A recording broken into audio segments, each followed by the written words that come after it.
nous avons des informations importantes à vous donner concernant les produits qui sont en vente dans ce magasin Carrefour, afin que vous puissiez faire vos courses en toute sécurité.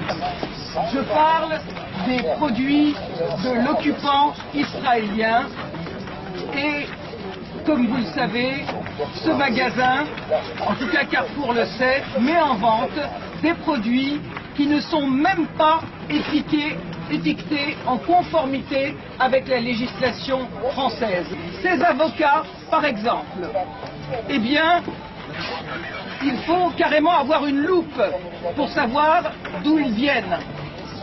Contrairement aux avocats du Mexique, pour lesquels il est indiqué sur l'ardoise, comme l'exige la loi Origine Mexique, en caractère aussi gros que le prix, eh bien pour ces avocats-là, sur l'ardoise, figurez-vous qu'en face d'Origine, il y a marqué « Voir emballage ».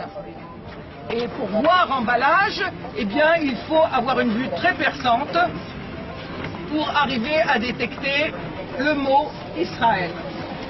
Et si vous regardez ces pomelos, il est écrit « Regardez l'emballage pour voir d'où ils viennent ». Et il faut vraiment, comme l'a dit ma camarade, avoir une loupe pour voir écrit dessus Israël. Ce n'est pas écrit sinon. Et l'État d'Israël viole les droits des Palestiniens tous les jours, maltraite des enfants, arrête des enfants, arrête des adultes, assassine. Ils font une information. Les Palestiniens n'ont plus la possibilité de cultiver leurs terres dans la vallée du Jourdain. Mais il y a d'immenses colonies agricoles dans cette vallée qui produisent ces dates. Ça, c'est la direction qui peut vous permettre. Bien sûr, il n'y a pas marqué Israël dessus. Elle est où la direction? Le boycott d'Israël, tant que cet État foulera au pied les droits les plus élémentaires du peuple palestinien, est une action efficace, pacifique et non violente. Au XXe siècle, Gandhi en Inde, Nelson Mandela en Afrique du Sud ont prôné le boycott pour mettre fin à l'apartheid. Ce qui vaut pour le client vaut aussi pour le marchand.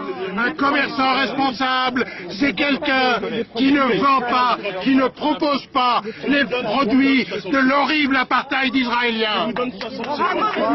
Arrêtez le chantage à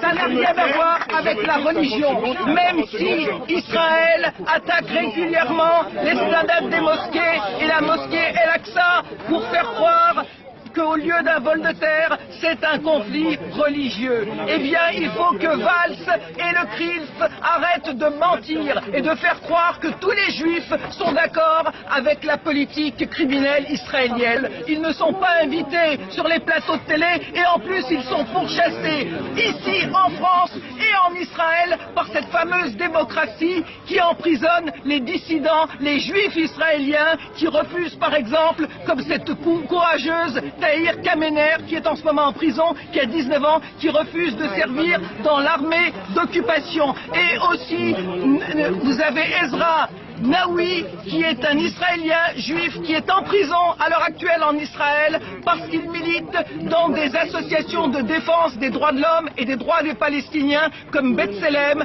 et Taïouch. Eh bien, il faut leur rendre hommage et ainsi qu'à Gideon Lévy, qui est un journaliste israélien qui appelle au boycott de son État, l'État d'Israël, parce qu'il n'a pas trouvé pour le moment, comme nous, de meilleurs moyens de faire le droit et la justice. Alors on dit boycott Israël, État d'Israël, État criminel. Voilà, merci. Boycott Israël, criminel, Carrefour, complice Israël, criminel, Carrefour, complice Israël, criminel.